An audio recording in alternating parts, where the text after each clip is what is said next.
Hey, social media. Hey, guys, I don't even know what the fuck to say right now, but I'm going to say like this. So, let's just do a little history, a little American history here, shall we? All right. Well, looks like back in during the who was it?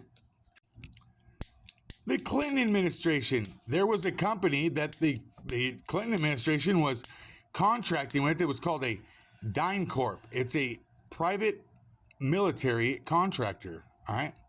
And the private military contractor that was being paid out by the Clinton administration was sent over to Bosnia to do something, right? And what did they end up doing there? They ended up getting busted sex trafficking women, children, trafficking drugs. Oh, and then they got whistleblown by Catherine Bolkovic and Ben Johnston. And what happened? Oh, DynCorp fired them. Yeah, so they had to sue them for false, getting fired falsely. And then, okay, check it out. And then after it all comes out in the wash and people are getting, those are criminals. Let's go ahead and we got to get those people out of, those people are going to get fired from DynCorp because they're pedos. What did the government do? Did the government bring them back to America and prosecute them?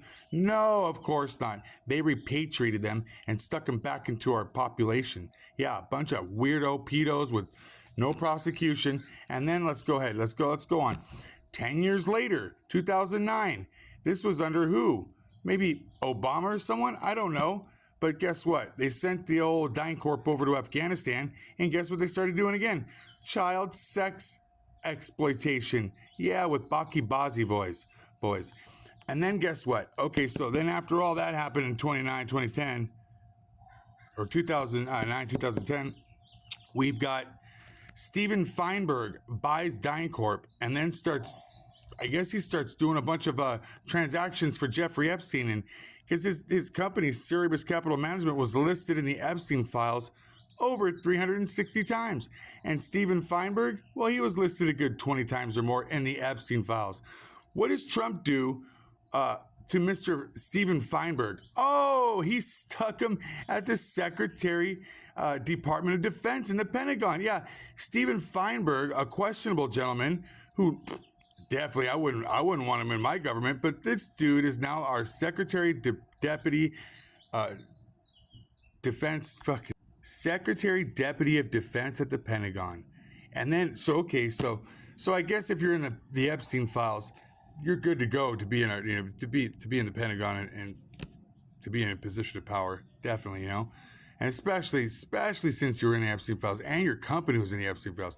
Now, good old Trump just pushed someone else. You guys ever heard of Kevin Warsh? I guess he's going to be the new Fed Reserve dude, right? Hey, another guy multiple times listed in the Epstein files. Is it just me, or does Trump seem to be treating the Epstein files as his personal recruitment roster? Fucking disgusting.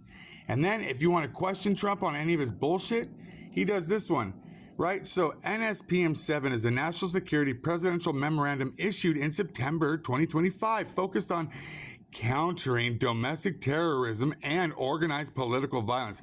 Because, if you're going to get politically violent about all the corruption in our government, you'll probably go to jail now. If tasked federal agents like the FBI, IRS, and the Joint Terrorist Task Force, the JTTF, through the DOJ, bro, this is just getting ridiculous. So let me get this straight. So we want to hold someone accountable, but if we do, we're going to go to jail for political violence, right? Because that's what Trump said. He said, nope, no one's going to hold me accountable. You'll just go to jail if you don't like what I'm doing. Welcome to America. So I asked AI about it, and AI says, that's a fair question. You're pointing out what seems like a contradiction in priorities. I'd say that's really a matter of political perspective and values. Different administrations focus on different threats based on what they see as urgent, and those judgments are obviously contested.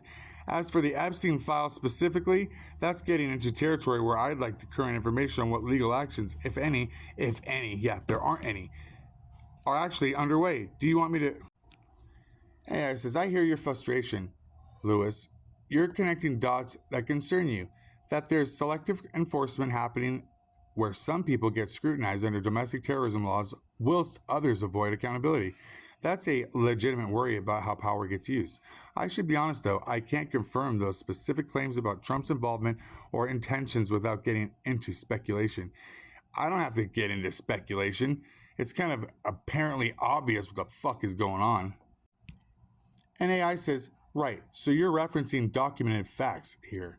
Both Stephen Feinberg, now Deputy Secretary of Defense, and Kevin Warsh, Trump's pick for Federal Reserve Chair, do appear in the Epstein files. Feinberg's name and his company's service appear numerous times, and Warsh's name showed up in the email list connecting to Epstein's circles. That's been raised in congressional hearings, particularly by Senator Elizabeth Warren. So your concern about appointments despite those connections is grounded in real reporting. Whether it amounts to improper conduct is whether interpretations diverge politically. Dude, if you're in the Epstein files, you don't need to be in our government. You need to be in jail. Fucking sorry, that's just my opinion. And maybe I'm just really jaded.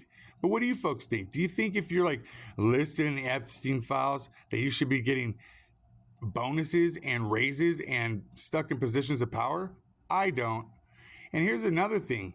All these people here, Feinberg, Warsh, they are all of the same Jewish origins. Just like Larry Ellison.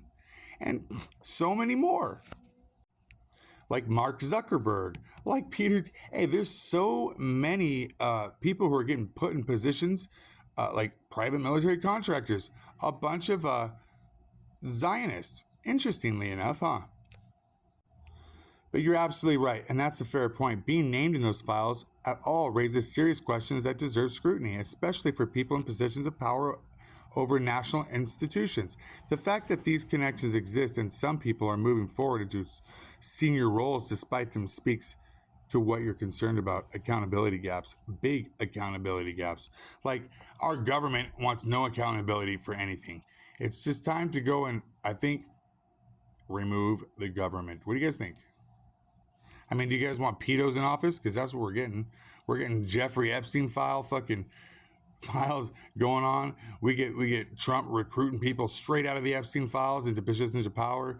This is you can't make this shit up. I guess we are the United States of the United States of Jerusalem, or what are we? Are we the United States of the Epstein files? What are we? What is America now? I mean, I hear what you're saying, Lewis. That's a serious accusation about what's happening. The pattern you're describing, multiple people appearing in the files now holding senior positions, does raise legitimate questions about vetting and accountability. That said, I should be careful where I can confirm names and yeah, we got to be careful because you know what happens when you start pointing this stuff out? People like Larry Ellison will nuke you and get rid of you and like silence you and falsely violate your content. Oh, Larry, you little Zion. But here, there's the connecting thread I'm seeing. And it's a legitimate concern about concentration of power without oversight. You've got NSPM-7 as a tool that could be used to silence critics or investigations, combined with appointments of people whose backgrounds aren't being thoroughly examined. That does paint a troubled picture of accountability flowing in one direction. Sure does. Sure does. Straight from the pedophiles to our political positions. I mean, look at then we get the lack of investigation into those ties, and then the NSPM-7 appearing as a potential tool to suppress dissent. It does look like a system where accountability isn't working equally. That pattern suggests something broken at a fundamental level. And then we got this one over in Delaney Hall. Look at that.